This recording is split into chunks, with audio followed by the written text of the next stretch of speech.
My name is Samuel Moncayo.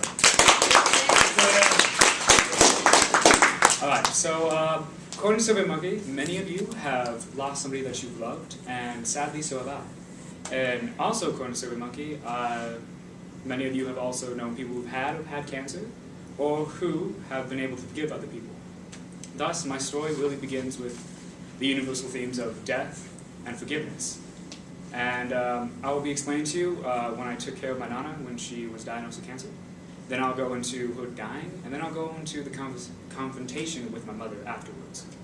So my story really begins 2003. My Nana was diagnosed with cancer. She got it in the cheeks and in the jaw area. But luckily, or so we were told, the doctors were able to take care of it. So after a couple months of chemotherapy and surgeries, they got rid of all the cancer. And so we were all happy. We thought it was, real good. But however, a year later, it strikes back, and this time with a vengeance. Instead, it came back exactly where it was, so it spread throughout her entire brain. So afterwards, when we got rid of that summer, my entire family moved back to California. We stayed in this 2-bedroom house with about 15 other people, and we took care of her.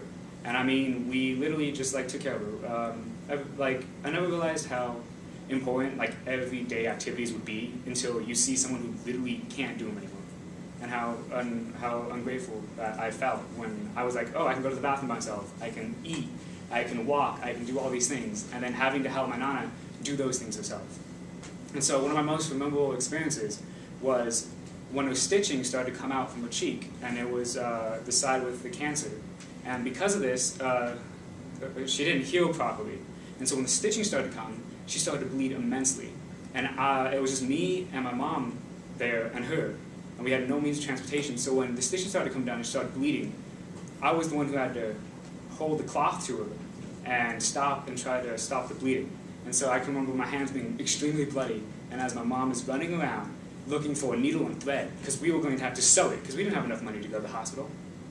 So we were going to sew it back up, and try to, do what we could. Luckily, however, my dad came back to the house, and he literally just got paid that day, and they drove her to the hospital, and they got her stitching.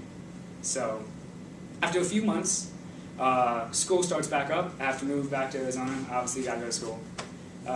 School, every day, the usual. And then November hits. Last week in November, we get a call from my uncle. She tells us that, oh, forgive me.